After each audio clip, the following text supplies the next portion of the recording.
Hello hi ನಮಸ್ಕಾರ. ಅಮೃತ ಅಡುಗೆ ರುಚಿ ಚಾನಲ್ಗೆ ಸ್ವಾಗತ. ಬರ್ರಿ ಇವತ್ತು ಬ್ರೆಡ್ಡಿಂದ ಯಾವ ಥರ ಪಕೋಡ ಮಾಡೋದಂತ ನೋಡೋಣಂತ್ರಿ. ಬ್ರೆಡ್ ಪಕೋಡ ಮಾಡೋಕೆ ನಮ್ಗೆ ಏನೇನು ಇಂಗ್ರೀಡಿಯೆಂಟ್ಸ್ ಬೇಕಪ್ಪ ಅಂತಂದ್ರೆ, ಮೊದಲಿಗೆ ನಾನಿಲ್ಲಿ ಆಲೂಗಡ್ಡೆನ ಕುದಿಸಿಟ್ಟು ತೊಗೊಂಡೇನಿ ರೀ. ಆಮೇಲೆ ಹೆಚ್ಚಿಟ್ಕೊಂಡಂಥ ಈರುಳ್ಳಿ ಮತ್ತು ಕೊತ್ತಂಬರಿ ತೊಗೊಂಡೇನಿ, ಸ್ವಲ್ಪ ಜೀರಿಗೆ ತೊಗೊಂಡೇನಿ, ಉಪ್ಪು ತೊಗೊಂಡೇನಿ, ಗರಂ ಮಸಾಲೆ ಮತ್ತು ಅಚ್ಕಾರದ ಪುಡಿ ತೊಗೊಂಡೇನಿ ರೀ. ಮೊದಲಿಗೆ ನಾವು ಒಂದು ಕಡಾಯಿ ಒಳಗೆ ಎಣ್ಣೆ ಬಿಸಿ ಮಾಡ್ಕೊಳ್ಳೋಣ ರೀ. ಎಣ್ಣೆ ಬಿಸಿ ಆದ ಕೂಡಲೇ ಅದಕ್ಕೆ ಸ್ವಲ್ಪ ಒಗ್ಗರಣೆಗೆ ನಾವು ಜೀರಿಗೆ ಹಾಕೊಳ್ಳೋಣ ರೀ. ನಾವು ಬ್ರೆಡ್ಗೆ ಸ್ಟಫ್ ಮಾಡ್ಕೊಳಕ್ಕೆ ಈಗ ಪಲ್ಯ ರೆಡಿ ಮಾಡ್ಕೋಬೇಕ್ರಿ. ಮೊದಲಿಗೆ ಜೀರಿಗೆ ಹಾಕ್ಕೊಂಡೇನಿ ರೀ. ಜೀರಿಗೆ ಚಟಪಟ ಅಂದ್ಕೂಳೆ ಅದಕ್ಕೆ ಉಳ್ಳಾಗಡ್ಡಿ ಹಾಕ್ಕೊಳ್ಳೋಣ ರೀ. ಉಳ್ಳಾಗಡ್ಡಿ ಪೂರ್ತಿಯಾಗಿ ಫ್ರೈ ಮಾಡ್ಕೊಂಡ ನಂತರ ನಾವು ಅದಕ್ಕೆ ಸ್ವಲ್ಪ ಉಪ್ಪು ಹಾಕ್ಕೋಬೇಕ್ರಿ. ಉಪ್ಪು ಹಾಕ್ಕೊಂಡು ಫ್ರೈ ಮಾಡ್ಕೊಂಡು ಬಂದ್ರೆ ಲಘುನ ಉಳ್ಳಾಗಡ್ಡಿ ಕರಿತಾವ್ರಿ. ಈಗ ಅದಕ್ಕೆ ಸ್ವಲ್ಪ ಖಾರದ ಪುಡಿ ಹಾಕ್ಕೊಳ್ಳೋಣ. ಈಗ ಸ್ವಲ್ಪ ಗರಂ ಮಸಾಲ ಹಾಕ್ಕೊಳ್ಳೋಣ. ಒಂಚೂರ ಚಿಟಿಕೆ ಅಷ್ಟು ಅರಿಶಿಣ ಪುಡಿ ಹಾಕ್ಕೊಳ್ಳೋಣ ರೀ. ಈಗೆಲ್ಲ ಚಂದಾಗ ಇದನ್ನು ಮಿಕ್ಸ್ ಮಾಡ್ಕೊಳ್ಳೋಣ ರೀ. ಈಗೆಲ್ಲ ಉಳ್ಳಾಗಡ್ಡಿನೂ ಫ್ರೈ ಆಗೈತಿ. ಖಾರ, ಉಪ್ಪು, ಅರಿಶಿಣ ಪುಡಿ ಎಲ್ಲ ಹಾಕ್ಕೊಂಡು ಪಲ್ಯಕ್ಕೆ ಇದು ರೆಡಿ ಆಗೈತಿ. ಈಗ ನಾವೇನು ಆಲೂಗಡ್ಡೆ ಬೇಯಿಸಿಟ್ಕೊಂಡಿವಲ್ಲ ಅದಕ್ಕೆ ಸ್ವಲ್ಪ ಎಲ್ಲ ಹೊಂದ್ಕೋಬೇಕಂದ್ರೆ ಒಂಚೂರ ನೀರು ಹಾಕ್ಕೋತೀನಿ. ಆಲೂಗಡ್ಡೆ ಏನು ಕುದಿಸಿಟ್ಕೊಂಡೇನಲ್ಲ ಅವನ್ನೀಗ ಪೂರ್ತಿ ಸ್ಮ್ಯಾಶ್ ಮಾಡಿ ಈ ಥರ ಮಿಕ್ಸ್ ಮಾಡ್ಕೊಂಡು ಬಂದರೆ ಪಲ್ಯ ಎಲ್ಲ ಖಾರ ಉಪ್ಪು ರೆಡಿಯಾಗಿ ಎಲ್ಲ ಕರೆಕ್ಟಾಗಿ ಮಿಕ್ಸ್ ಆಕೈತ್ರಿ. ಈಗ ನೋಡಿರಿ, ನಮ್ಗೆ ಬ್ರೆಡ್ ಒಳಗೆ ಸ್ಟಫ್ ಮಾಡೋಕೆ ಈ ಥರ ಒಂದು ಪಲ್ಯ ಸಬ್ಜಿ ರೆಡಿ ಆತ್ರಿ. ಇದಕ್ಕೆ ನಾವು ಸ್ವಲ್ಪ ಕೊತ್ತಂಬರಿಯನ್ನು ಕಟ್ ಮಾಡಿ ಹಾಕ್ಕೊಳತ್ತೀನಿ ರೀ.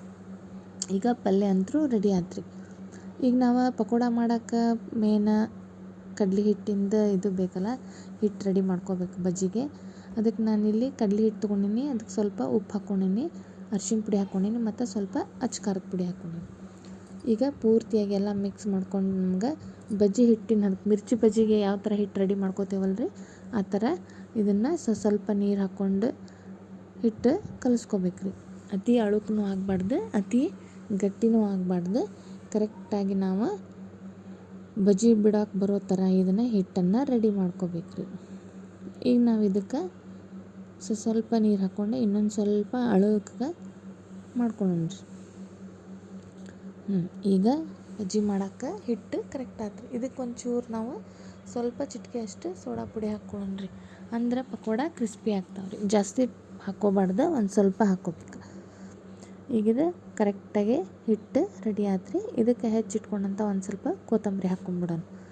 ಈಗ ನೋಡಿರಿ, ನಾವು ಬಜ್ಜಿ ಬಿಡೋಕೆ ಈ ಥರ ಹಿಟ್ಟು ರೆಡಿ ಆಯ್ತು ಮತ್ತು ನಾವು ಆಗ ಮಾಡ್ಕೊಂಡಂಥ ಆಲೂಗಡ್ಡೆ ಪಲ್ಯನೂ ರೆಡಿ ಆಯ್ತು. ಈಗ ಒಂದು ಬ್ರೆಡ್ ಪೀಸ್ ತೊಗೊಂಡೇನಿ. ಇದನ್ನು ಪೂರ್ತಿಯಾಗಿ ಬ್ರೆಡ್ ತುಂಬ ಇದನ್ನು ಬಟಾಟಿ ಪಲ್ಯನ ಈ ಥರ ಕರೆಕ್ಟಾಗಿ ಪೂರ್ತಿ ಎಂಡ್ವರೆಗೂ ಇದನ್ನು ನಾವು ಬಟಾಟಿ ಪಲ್ಯನ ಹಚ್ಕೋಬೇಕ್ರಿ. ನೀವು ಇಡೇವ ಈ ಥರ ಪೂರ್ತಿ ಬ್ರೆಡ್ ಆದರೂ ಕರ್ಕೋಬೋದು, ಅಥವಾ ನಮಗೆ ಬೇಡಪ್ಪ ಒಂದ್ರೊಳಗೆ 2 ಇರಲಿ ಅಂತ ಸಣ್ಣ ಬೇಕಪ್ಪ ಅಂದರೆ ಇದನ್ನು ತ್ರಿಕೋನ ಥರ ಕಟ್ ಮಾಡ್ಕೊಳ್ಳೋಣ ರೀ. ಒಂದ್ರೊಳಗೆ 2 ಪಕೋಡ ಆಗ್ತಾವ್ರಿ. ಈ ಥರ ಈಗ ಕಟ್ ಮಾಡ್ಕೊಂಡು ಒಳಗಂತೂ ಎಲ್ಲ ಸ್ಟಫಿಂಗ್ ಕರೆಕ್ಟ್ ಆಗೈತಿ. ಈಗ ಇದನ್ನು ನಾವು ಕಡ್ಲೆ ಹಿಟ್ಕೊಳಗೆ ಪೂರ್ತಿಯಾಗಿ ಎಲ್ಲ ಬ್ರೆಡ್ ಹತ್ತೋ ಥರ ಹಚ್ಕೋಬೇಕ್ರಿ. ಈಗ ಒಂದು ಬಾಳ್ಗೆ ಒಳಗಲ್ಲೇ ನಾನು ಎಣ್ಣೆ ಬಿಸಿ ಮಾಡ್ಕೊಳಕ್ಕೆ ಇಟ್ಕೊಂಡೀನಿ. ಎಣ್ಣೆ ಬಿಸಿ ಆಗೈತಿ. ಈಗ ಒಂದೊಂದಾಗಿ ಪಕೋಡನ ಫ್ರೈ ಮಾಡ್ಕೊಂಬಿಡೋಣ ರೀ. ಈವ್ನಿಂಗ್ ಟೀ ಜೋಡಿ ಮಸ್ತ್ ರೆಸಿಪಿ ರೀ ಇದು.